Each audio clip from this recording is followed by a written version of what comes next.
Good morning, everyone. So before we start, for those of you who filed your pleadings, we have seen from our system that some of you advocates attach authorities. Please, after court, supply us with hard copies of the same.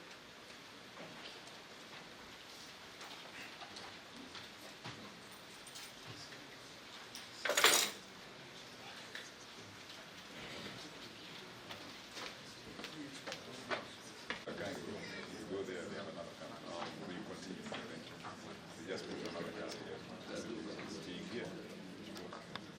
Yeah, it's Really, the highway on the coast. With all those holiday homes.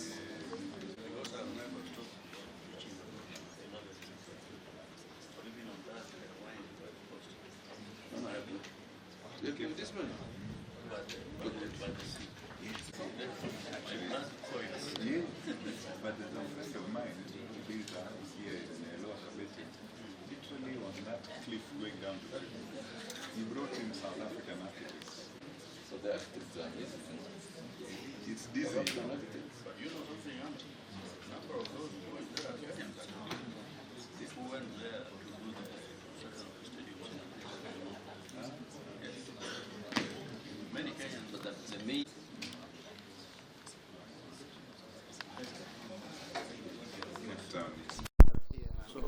So I was thinking of what respond. Yeah, now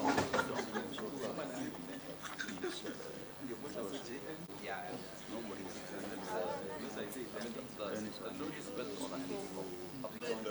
on the empanelment to dispute. Even Okachi says there's trying to have you seen anyone who says yes, you may be.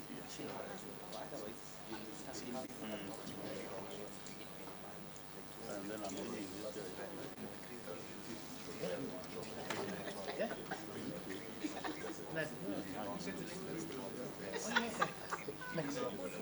Oh, the next one. He meant the next one. In the last one, I think the next one.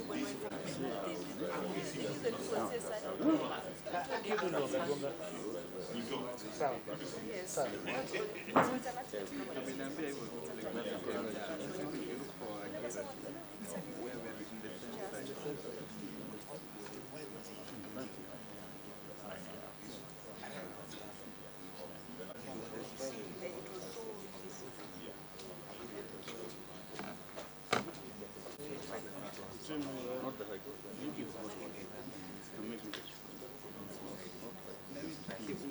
Uliona kwenye Kenzi anatetea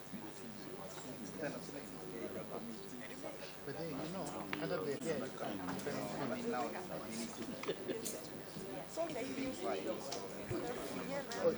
you talk about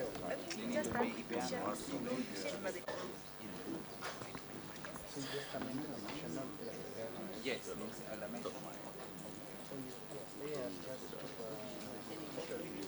ongeza particulars.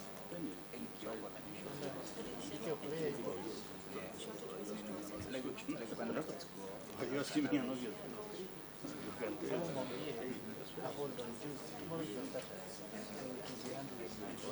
No, they wanted to find it like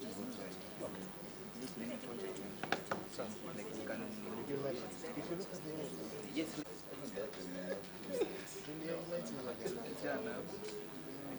such a good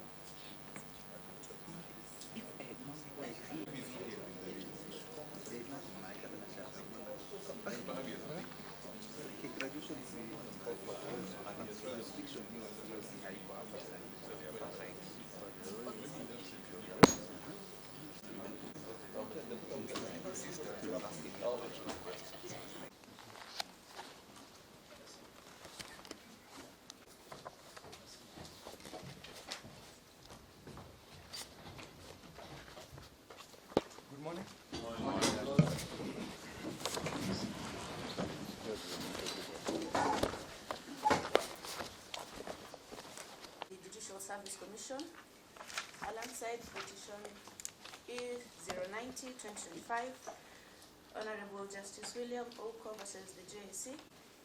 Petition E098-2025, Justice Dr. Smokin Wanjala versus JSC. And petition E087-2025, His Lordship Justice Isaac Lenaola versus the Judicial Service Commission. If it may please your worship, my name in petition number E083 of 2026 appear with Mr. James Chepon and Alphonse Oduor for the petitioner. Lord, I'll also endeavor to introduce my colleagues in the other petitions, if you may indulge me. My Lord, Mr. Musangi Andrew, Mr. Nderitu, and Mr. Sepp appears for the second petitioner, that is in the case number. Ms. Bet, for second petitioner, Mr. Nyaundi, Dr. Nyaundi, and Mr. Dudley Ochiel, and Ms. Lukoye appears for the third petitioner. Sorry, Mr. Nyaundi and Daniel Ochiel. Mr. Dudley Ochiel, Dr. Nyaundi, Mr. Dudley Ochiel, and Ms. Lukoye. Yes. In the third petition, Yes. my learned colleague, Mr. Ochieng Oduol, appears with Mr. Kevin Ouma,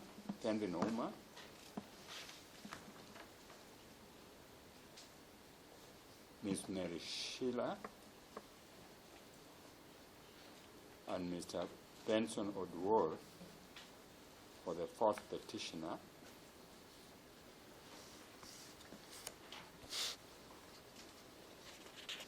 And Mr. Eric Gumbo appears with Mr. Kipkogei, Mr. Meli, and Mr. Mainga for the fifth petitioner. So those are the appearances on the five petitions. Now for the respondents,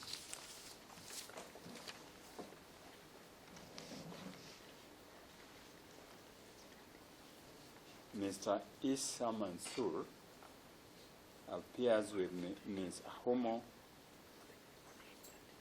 Mr. Samuel Batai,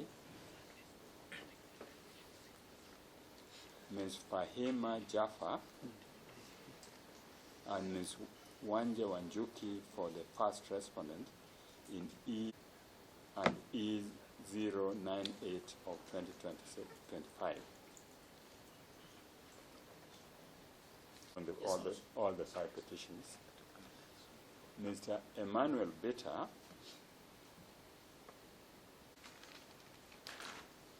I now come, my Lord, to the interested parties.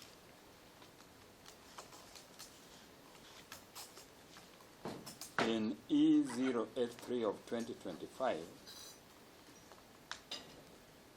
Mr. Nelson Harvey appears in person for the first interested party.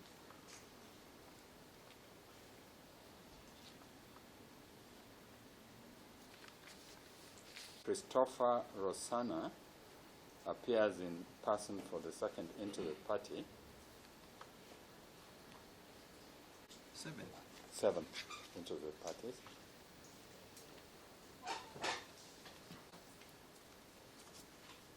Mr. Kiragu Watuta appears for the first interested party.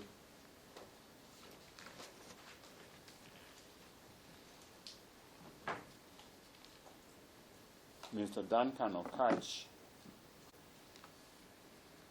and Mr. Nelson Harvey appears in person as the eighth interested party.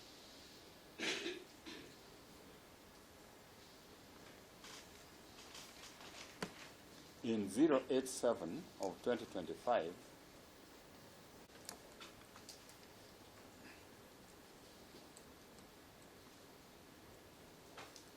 Mr. Nelson Harvey appears in person as the third interested party.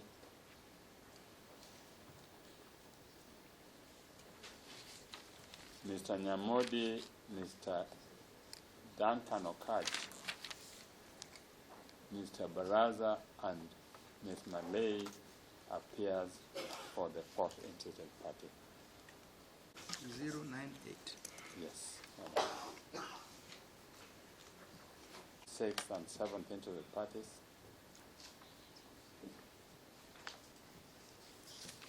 Mr. I can't hear you. Sorry. So this petition is today coming up for one application only, and that is application for empanelment by one of the petitioners.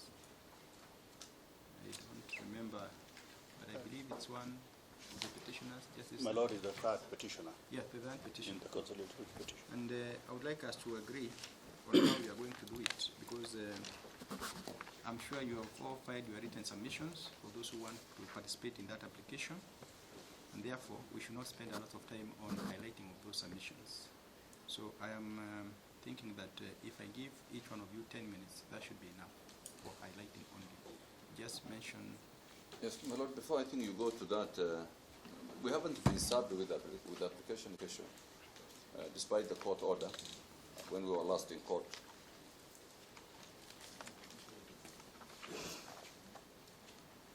And I don't want to impute bad motive, but it can only be by design that we were not served.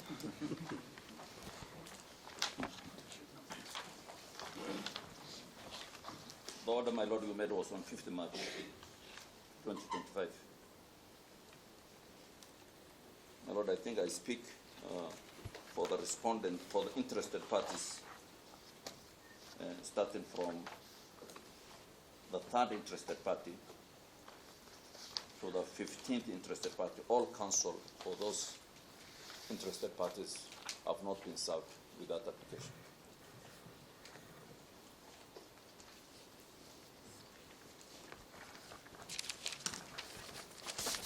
My Lord is Ken Nyaundi, acting together with Mr. Dudley for Ching and Ms. Lukoya for the third petitioner. My Lord, when we appeared before you, you gave directions for service of that application, and we did serve. Unfortunately, I have no access to my emails now, but we served all the parties that were on record and on the portal as of that date. The application for empanelment of an expanded bench is subsumed in our notice of motion filed on the 21st of February, which sought, amongst other orders, a conservatory order, my Lord, which you... Served on which date? 21st of February. That's the date of the application, the main notice of motion, in which the prayer for empanelment of an expanded bench is subsumed. Now, when we appeared before you last time and the order was made to serve all the parties, my Lord, we did serve all the parties then on the portal. So maybe by misadventure, we did in the notice that Mr. Senior Counsel Ahmed Nasir was in the matter, but there was no design not to serve him. There would be no reason not to serve him.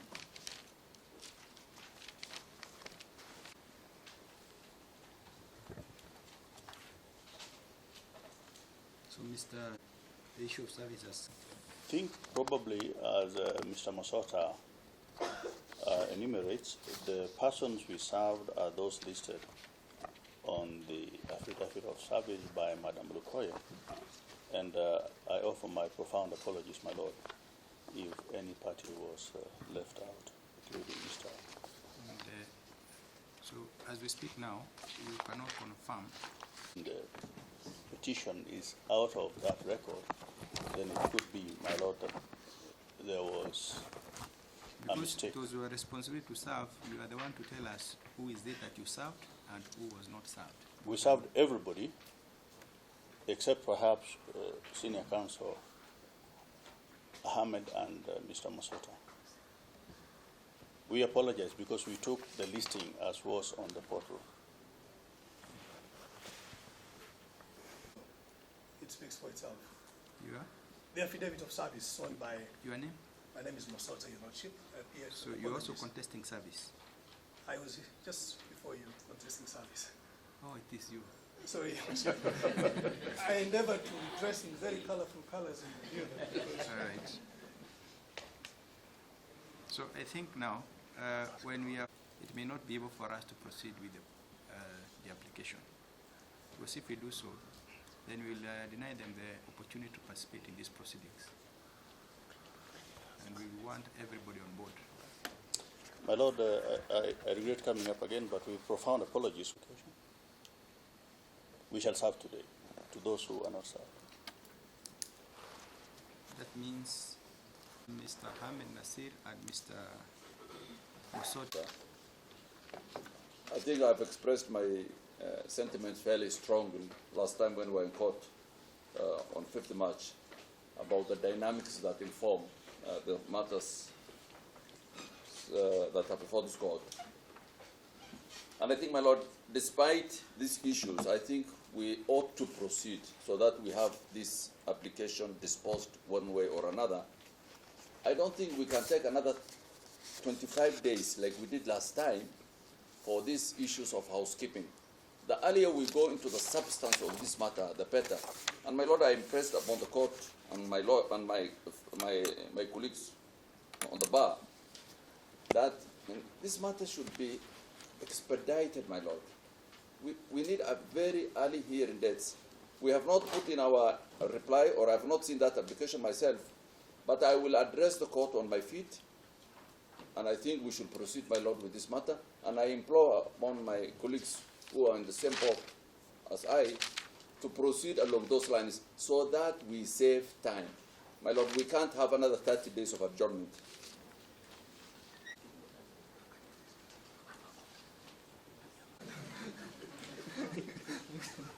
As a victim of land service, Your Lordship, despite all that, given the submissions of the senior counsel, and of course the matter inherently is a matter of public interest, Your Lordship, we are willing to participate and argue, even in the absence of that application, simply because we are alive to the fact that an application under 165(4) is something that we can argue without the benefit of the application, Your Lordship.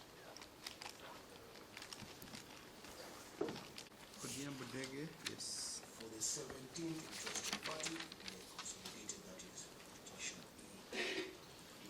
E083.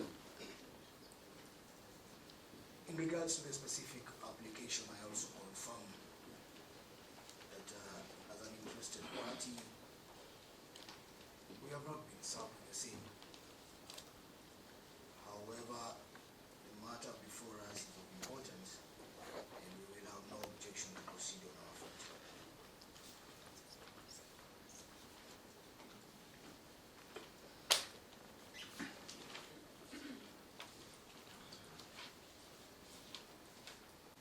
That strays away from the popular opinion. This is a fairly straight application. We will be ready to go.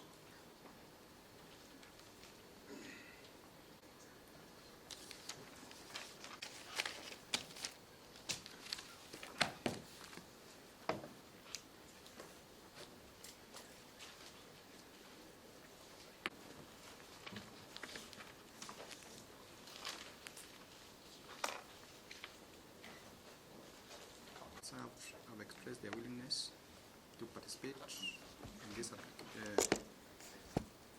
application. despite raising the issue of lack of service, I also consider that an application under Section 165(4), under Article 165(4) of the Constitution is purely a legal issue, and that may not prejudice their position as much. I therefore allow the high-ranking commissions to proceed. What's up, my Lord? Even conceding, my Lord, my name is Ken Nyaundi for the third petition. The motion, my Lord, sought various reliefs. Amongst them was a prayer that the application be certified fit for hearing before an expanded court as provided for under Article 165(4) of the Constitution, and the said court be appointed by the Chief Justice as decreed under the Constitution. My Lord, on the 5th of March, this court issued directions on the application now before you. We said at the outset that a single judge of the High Court has jurisdiction to hear and determine any constitutional petition that may be presented before court. The singular distinction, however, my Lord, in the third petitioner's petition is the wording in Article 165(4) of the Constitution, Article 165(4) of the Constitution, to the effect that if a matter is certified as raising a substantial question of law under Clause 3B or D, it shall be heard by an uneven number of judges, being not less than 3, assigned by the CJ. My Lord, what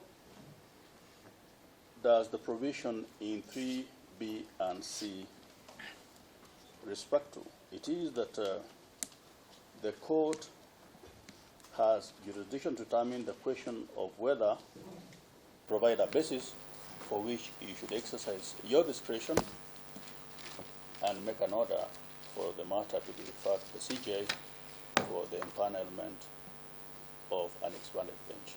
We thank you, my Lord. Unless there's a question, I am ready. And I support that submission because the provisions of Article 165(4) are very clear that 155(4). 165(4). They say any matter certified by court as raising a substantial question of law under Clause 3B or D shall be heard by an uneven number of judges. And Clause 5B talks of jurisdiction to determine the question whether a right or fundamental freedom and bill of rights has been denied, violated, infringed, or threatened. And D is to have jurisdiction to hear any question respecting the interpretation of this Constitution, including the determination, and then the list that number. The issues raised in Petition 083 of 2025, which I can talk about, are exactly on those titles. I'll come to what is raised in the petitions, but before I do, I would like to humbly submit that what constitutes a matter of raising a substantial question of law has been defined in the cases my learned friend has referred. Well, I wish to start by stating that the petition filed on behalf of Justice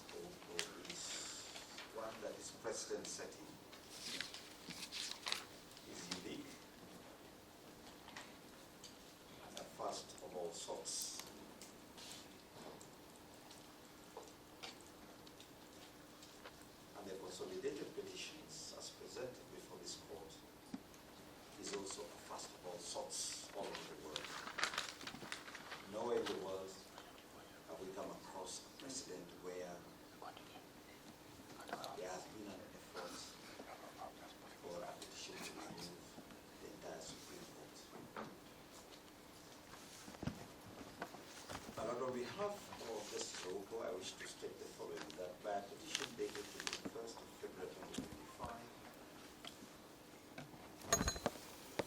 as paragraph 152 and 153, we pleaded that this is a matter that is unique, raises serious constitutional issues, and at paragraph 153, we outlined seriatim all those constitutional issues which we have actually produced in the submissions that were filed on the 6th of March 2025. My Lord, by your order of 24th of February 2025, having looked at the petition and what was pleaded by the Honorable Justice Oko, you made a very, very unique order. Correct. Keep Kogei. All right. Proceed.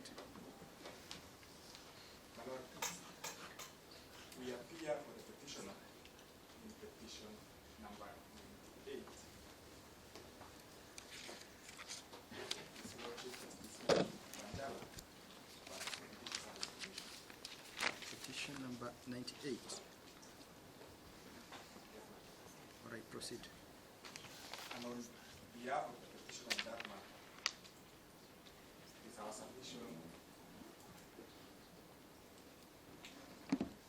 that that petition and indeed the others raise weighty questions of constitutional interpretation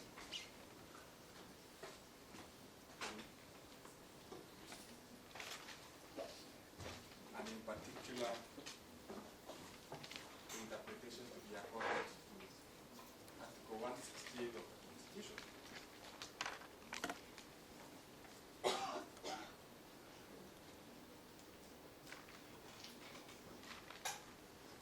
Including questions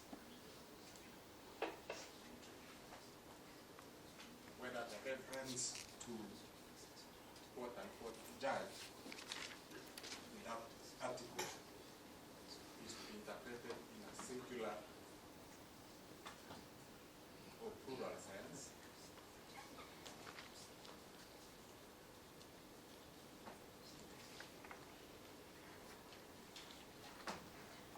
We've also raised the question whether there were in fact and in law valid petitions at the Judicial Service Commission.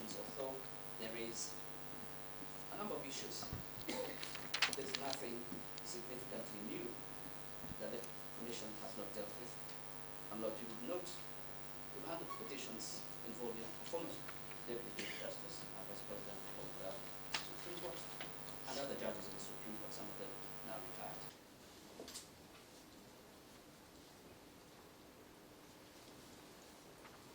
But my Lord, the issue, like in many other petitions that come before you, whether or not a substantial question has been raised in any or in all those petitions is a matter, my Lord, you have to be satisfied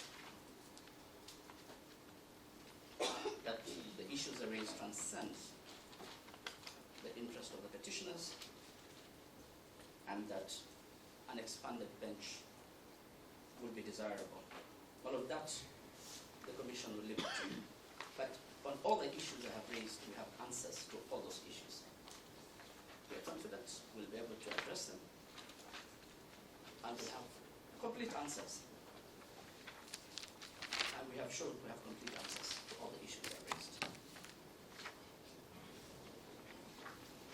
Ultimately, the Commission has a constitutional mandate to discharge. It has done that over the years and it will continue to do that, even if this petitions that it was handling at the preliminary stage. So I don't wish to go into the responses. That will be for the judge or judges that will hear the matter. And the other two, and those ones are concerned the Honorable Justice, and as fate would have it, one is by Justice Ibrahim, because you have two different petitions as I indicated. One is before Justice Koome, and I believe the other one is Her Ladyship, the Honorable Deputy Chief Justice. That petition is before your brother Justice Koome to consider whether or not to certify the matter as raising a substantial question, and the ruling will be delivered on the third. Thank you, my lord. I'll leave my colleagues to take up with your permission. I kindly request to be excused from our Thank you. You have the leave of the court. Thank you, my lord. To the motion for certification, we leave it entirely to the court to determine. Thank you.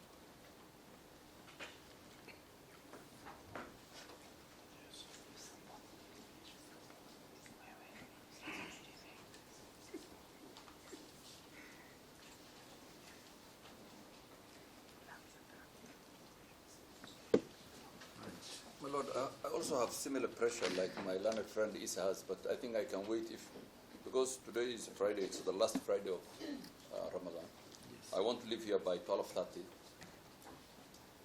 But Okay, we'll allow that's you the, to yes, my lord, I'm most grateful. My lord, I have not seen the application as I informed my learned friend. I would its submission and the equally eloquent submission by his client over various forum on what his petition is all about. But my lord, we are opposing this petition on behalf of the 14th and the 15th interested party. And my lord, I think the starting point, as every council rightly began with, is Article 165(4). My lord, the only instance that you can satisfy is if it relates to 3B or D. And my lord, let us start with 3B, which is jurisdiction to determine the question whether a right or fundamental right in the Bill of Rights has been denied, violated, infringed, or threatened. My lord, I don't speak about the other petitions. I'm only concerned with the petitions of the Chief Justice. And my lord, when you look at that petition, you will not find a single valid averment that her Bill of Rights under the Constitution is being denied or is being violated or is being infringed, my lord. My lord, the office she occupies of Chief Justice, which is, the tussle whether she will be removed or not, is not an office that raises issues of the Bill of Rights. It's a very important office in terms of the constitutional architecture of the country. But the averment in her petition does not allege violation or threaten to violation her rights, my lord. My lord, this petition of the Chief Justice is about whether she will be removed from office or not. My lord, the second issue is to look at 3D. Roman 1 and Roman 2 are the only relevant ones, my lord. Roman 3 and Roman 4 are not relevant. Respondent is established under Article 171 of the Constitution.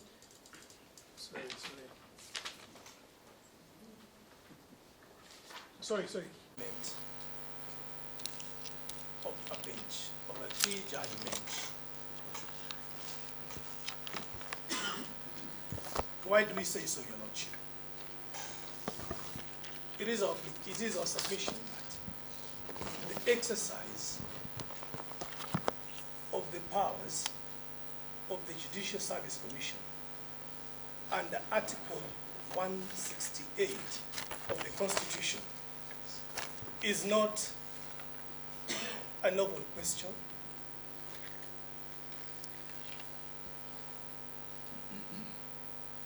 This is because, as my learned colleague Mr. Issa Mansour submitted, it will not be the first time since the inauguration of this Constitution, Your Lordship,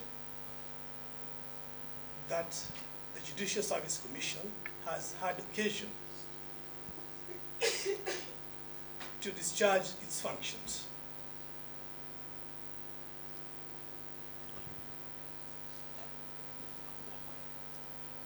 To Your Lordship, rather still on the question of non-novelty, the Judicial Service Commission, its powers are clear and ambiguous, and therefore do not call for interpretation.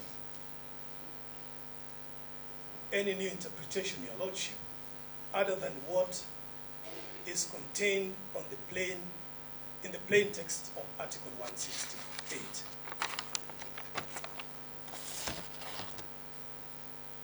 And Your Lordship, the Judicial Service Commission, differently constituted over the last 11 years, actually 15 years, Your Lordship, has applied the text as contained in the Constitution. Never has a question on the powers of the Judicial Service Commission been raised.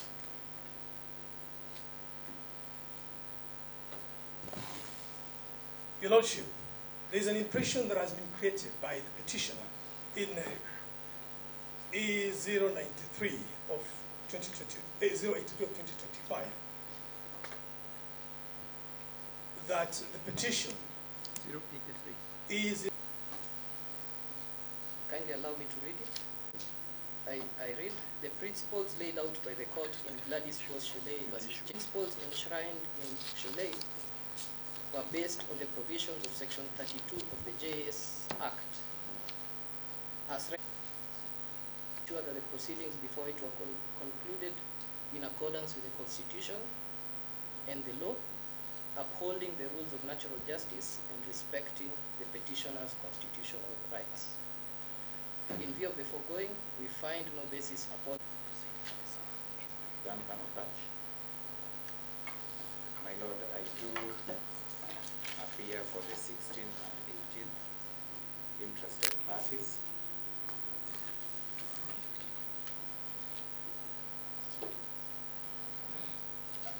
My Lord, we have filed our submissions. The submissions are dated the 27th day of March 2025. 27. 27. Yesterday. Yes. My Lord, I'll just highlight briefly. My Lord, on the question that the court is to determine, my Lord, courts have indicated the standards of the test that should be applied, and that is already common ground. And my Lord, I'll refer to the test in Okia Umtata versus Anne Waiguru, Cabinet Secretary Devolution, that is a 2017 bis EKLR, which we have availed. And my Lord, the tests that are there are actually 4 in number.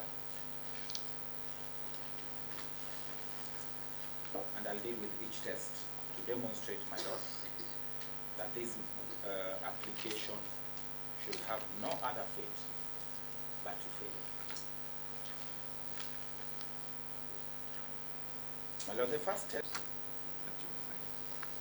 Because now, if I allow you to continue with that line, Mr. Kaj, you will end up confusing the court as to what position you are taking, because you are not clear. I would rather you submit, you will allow me to read, if you own these submissions, I would rather you allow me to read these submissions and see what I can make of them. Because now, if I allow you to highlight, and then you bring a totally new dimension, that is not a highlight. That is something else. I already know how to describe it.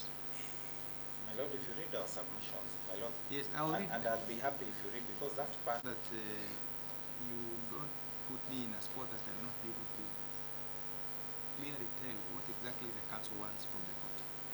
Because you see, I am guided by these submissions, and the reason why you file submissions is to assist the court to make a decision, not to make it difficult for the court to make a decision. You You see, you are here as an officer of the court to assist us that you did not deal with adequately in the written submissions. But now, when you come here and you read your submissions, and when it comes to written submissions, you take a different view. How will I even summarize your case? How will I be summarizing the case that is not consistent? And then, which position will I say that this was Mr. Okati's position on this particular issue?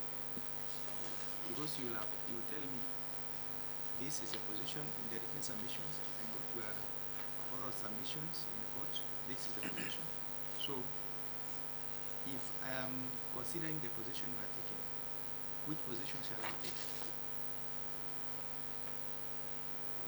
As your client's position. My lord, my client's position, who is extremely affected by. So you either want to, I don't know whether you are saying that you are, are these your submissions? Those are our submissions, and the acceptance is qualified. If the court will read it with the qualification on the first pages of the submission, because what okay, I can see you have tied it to the question of jurisdiction, isn't it? I've tied it to the question of jurisdiction as per. Assuming that I'm not dealing with, okay, not assuming, but that is the position I'm taking, that I'm not going to touch anything with jurisdiction. Because as far as I'm concerned,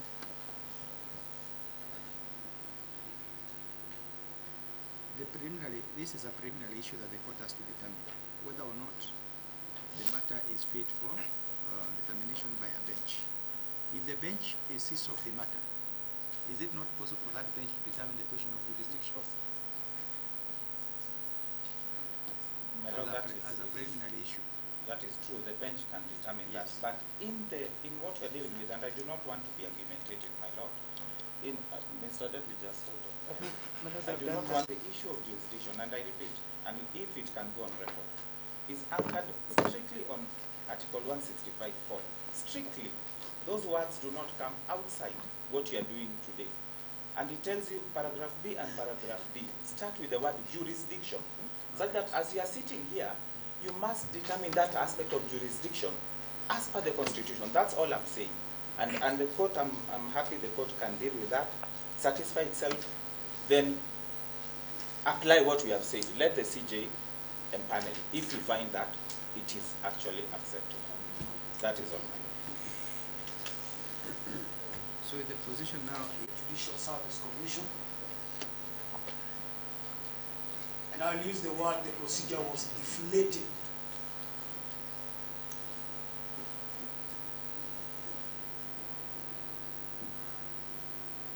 It just commenced and it was deflated by obviously honorable directions and orders of the court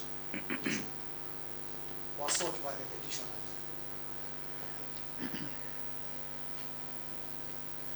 Hence, it is too early to determine the substantial issue of law at this juncture, since the procedure itself, as enshrined in Article 172, was not complete. That is all. Unless the court has suggestions. Yes, please.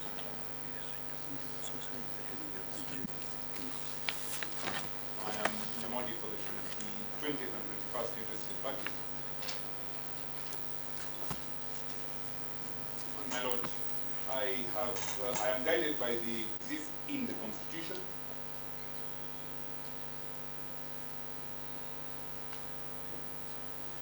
That would address any concerns that would arise in a matter where an empanelment is done by the CJ or the DCJ in a matter where they are part.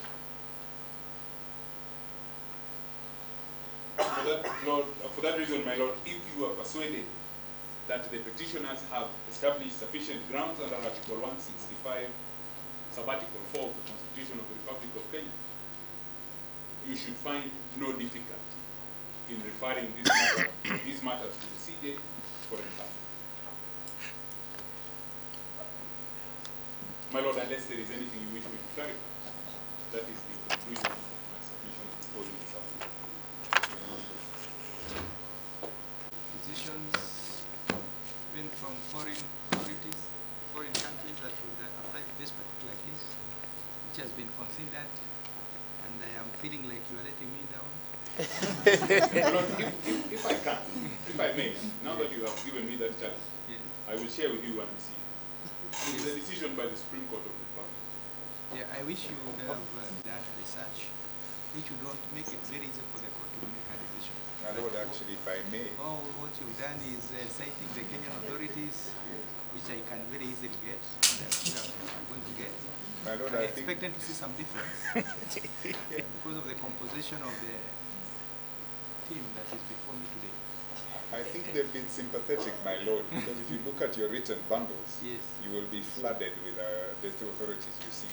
Yeah, you should. I don't know whether you could still agree. But I really wanted us to make a proper decision here. I just want to make a very balanced decision that is right, and that is why I wanted your assistance this morning as counsels for different parties. I expect them to get out of this court with a very good material that will enable me to come up with a very good reason on this. Because at the end of the day, what we are trying to do here is we also want to develop jurisprudence, and we want to make to do things in the right way. So when we get these opportunities for each one of us to make an effort to assist the court.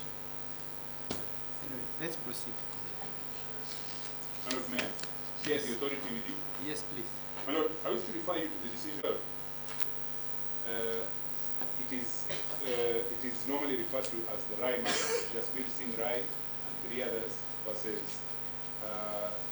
Cholachan Singh Rai and others. And at paragraph 15 of that decision, this is what Justice Ibrahim holds in the decision of the Supreme Court. And he's speaking about the doctrine of necessity and the issue of conflict of interest. Justice Ibrahim says, in circumstances in which all the members of the only tribunal competent to determine a matter are subject to disqualification, they may be allowed to sit and determine the matter under the doctrine of necessity to avoid a miscarriage of justice. This common law principle will, however, only apply in very exceptional circumstances which are required to be very clear. My Lord, these are exceptional circumstances and they are clear. And therefore the doctrine of necessity as held by the Supreme Court, the petitioners before you this morning in the Rai versus Rai matter, the doctrine of necessity then should enable, if you are persuaded that this matter is one for empanelment, for the Chief Justice to exercise that power.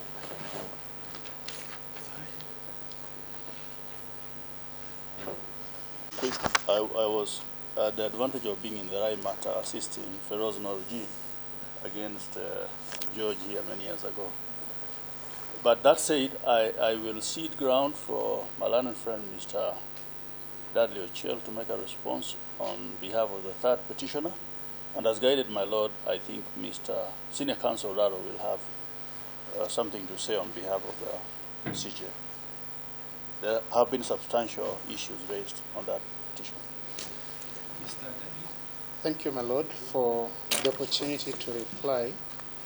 I begin with where my very good friend Mr. Nyamodi stopped, and I hope that on the next one he will be on this side assisting us.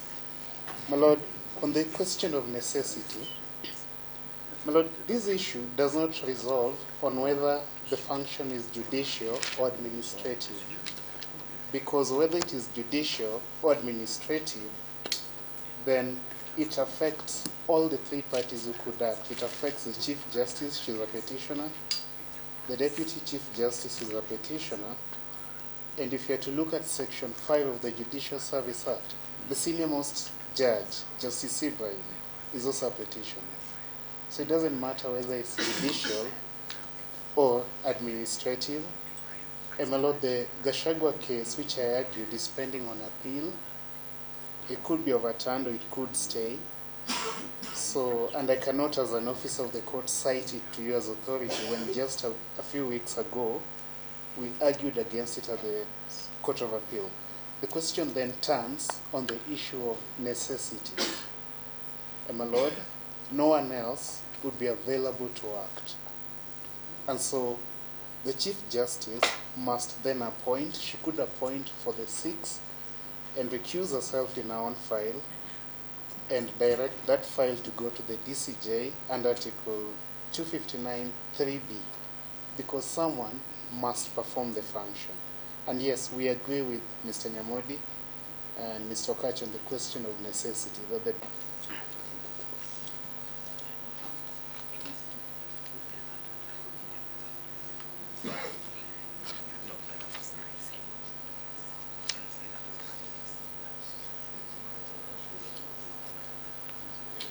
been made without any regulatory framework. We were told that we need not complain because the Chief Justice is the chairman, the chairperson. But the chairperson is like, let me give by way of example, a traffic officer knocked by a car and the family is told, why do you complain? He was the traffic officer. They are still prejudiced the same way.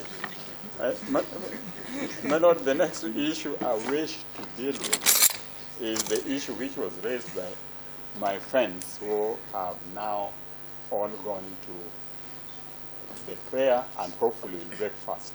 And I need to humbly submit that perhaps it is because of the times, being Ramadan, that they brought this issue in the context that the Chief Justice said that the judges of the Supreme Court are not subject to the Constitution. My Lord, if you go to the affidavit, it is the affidavit annexed to the application for conservatory orders, which was dated the 20th of February 2025. And at paragraph 13, they quoted the paragraph which said that the first respondent does not, whether by virtue of the provision of the Constitution or any other provision of the law, have the jurisdiction to entertain, consider, or deal with any petition or claim against the judges of the court as constituted under Article 163.1. Article 163.1 clearly states that the Constitution of the Supreme Court is comprised of the Chief Justice, the Deputy Chief Justice, and 5 other judges.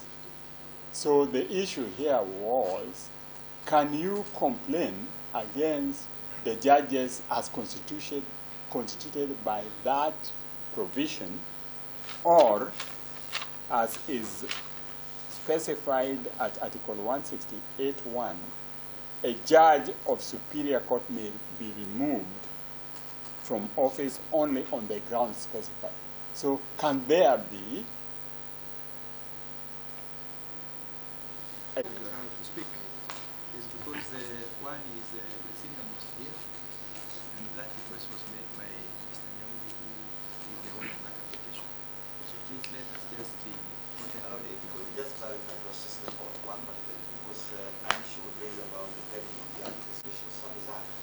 There is no such insulation as provided under the JSC that the process cannot be submitted to court. That was a total disagreement. That's all I mean. The reason why he raised the issue of the vetting of judges is because he said that even during vetting of judges who were involved with vetting sat or were constituted as part of the bench that determined those cases. No, they were individually dealt with. They were never taken en masse, omnibus petition to remove all the judges. All right.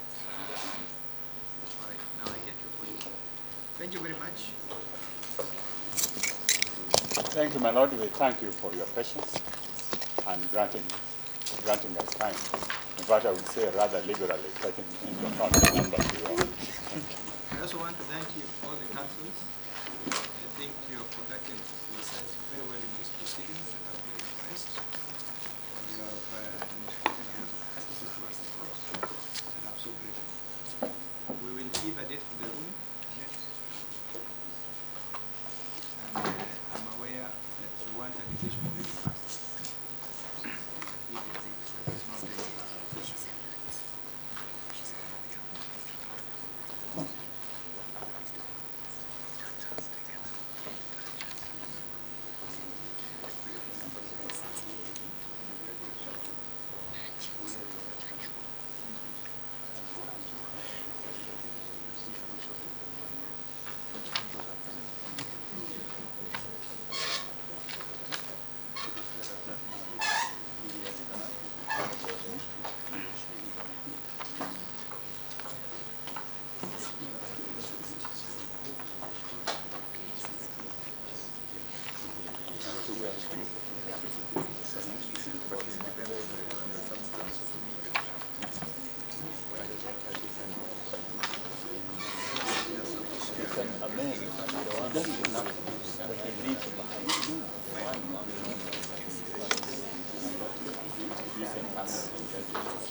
We will deliver this ruling on the 25th of April. Sorry? 25th April 2025 at 10 a.m. Much obliged. Thank you. Yeah, it will be there. Thank you. Thank you.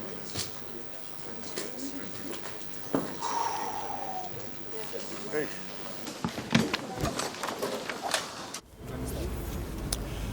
Well, I think it's not often that I come to court, but I'm delighted that I'm coming to court on other issues other than facing corruption charges. I just want to respond to the issues on media freedom and press freedom. The freedom of press is very, very important, and especially to me because, as you all know, I was once a practicing journalist, and as you all know, I was once minister in charge of information and communication in this country. And we must not give any institution, whether it's the legislature or the executive or the judiciary, Kenyans must be very vigilant, and the media must be very, very vigilant that we don't give any room that the media can be gagged. Because the media is what gives oxygen to any fight for human rights. Even the judiciary itself, when they are under pressure from the executive, I've seen the media jump on the side of the judiciary. And when any part of the country, when the downtrodden are being exploited, it is the media which can air these matters and which can bring light to what is going on. So I take exception to any suggestion by anyone, be it the judiciary, be it the executive, be it the legislature, which will try to tamper with the issue of media freedom and press freedom. I was Minister for Communication, and I was put on the spot several times, and negative stories were written about me. But I defended the right of the media and of the press to disagree with me and not to write necessarily what I think they should be writing. If the media is only going to write what we like, then it stops being the press, it becomes a public relations arm for some people. Indeed, there's been a lot of negative reportage about my case before the whole truth has started to emerge. And those who are now complaining, be it the bank or the judiciary, they never came to my aid. And I did not fight the media. I just said the truth will come out one day, and I accepted every blow aimed at me. Sometimes the media got it right, sometimes the media got it wrong, but we must protect the right of the press and the right of the media to report, and that includes the social media, which has democratized the media space in this country. Having said that, I mean, in the case here today, what was being addressed, it was really not my case. It was a case between the judiciary and the Supreme Court judges. I did put my case to the Judicial Service Commission in April last year. That's almost 1 year, 11 months ago. And during that period, I never divulged the details of what was in those petitions because I didn't want to scandalize any of our Supreme Court judges. I do respect the judiciary, I do respect our Supreme Court judges, but where I felt that there was some misconduct, I reported it using the right channels, and I shut up. I've only talked when members of the Supreme Court decided by themselves to bring this thing into the public domain, in which case I have a right of reply. But the only question I would like to request very, very politely and very respectfully of the Chief Justice is that the case today is stopping the Judicial Service Commission from looking at a case like my case. And often we hear from the Supreme Court and from the Chief Justice that if any Kenyan, any of us, have got a complaint about a judge, you take it to the Judicial Service Commission. Now that the Judicial Service Commission cannot function because they have this case against the Judicial Service Commission, it is a domestic fight between themselves. I just need a bit of guidance as to where do I go with the current complaints that I have, and where do the other Kenyans go with the current complaints that they have. Last but not least, muliona majuzi kama kuna Mkenya mmoja Bwana Kabira akaenda kujichoma kule Supreme Court. When people become so desperate that they go to burn themselves,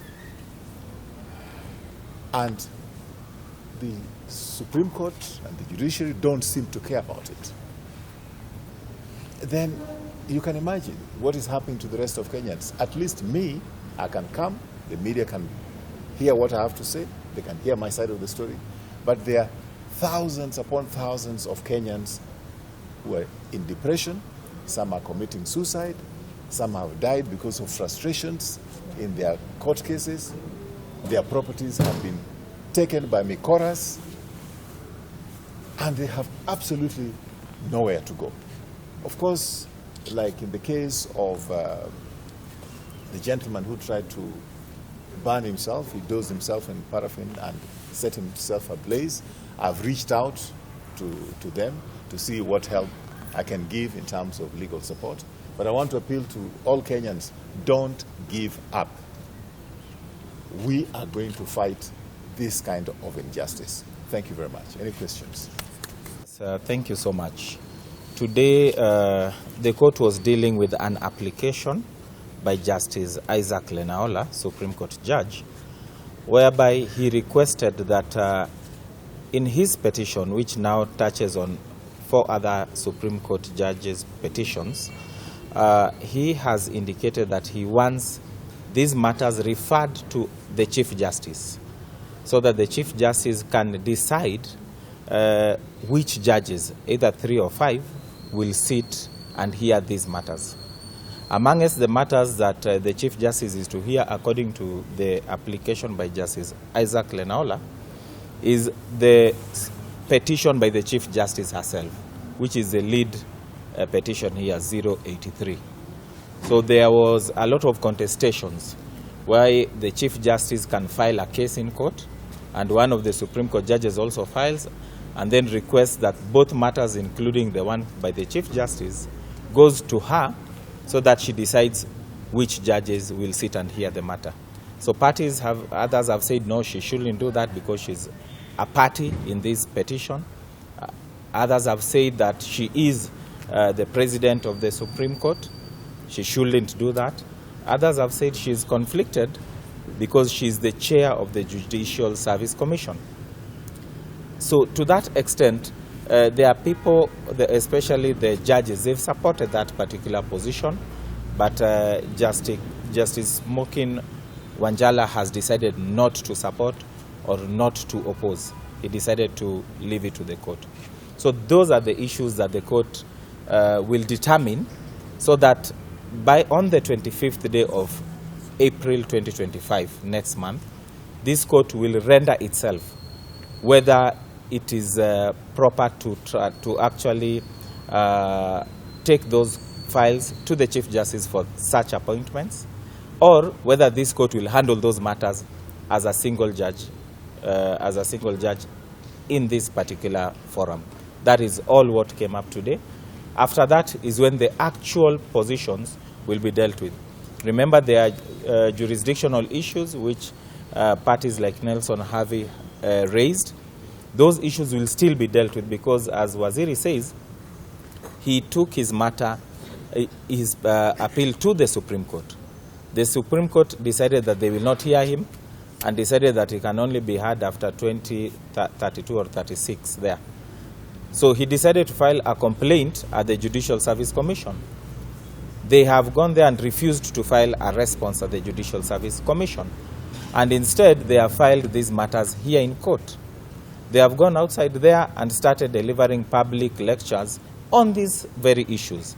None other than Justice Isaac Lenaola has been outright delivering public lectures on this issue.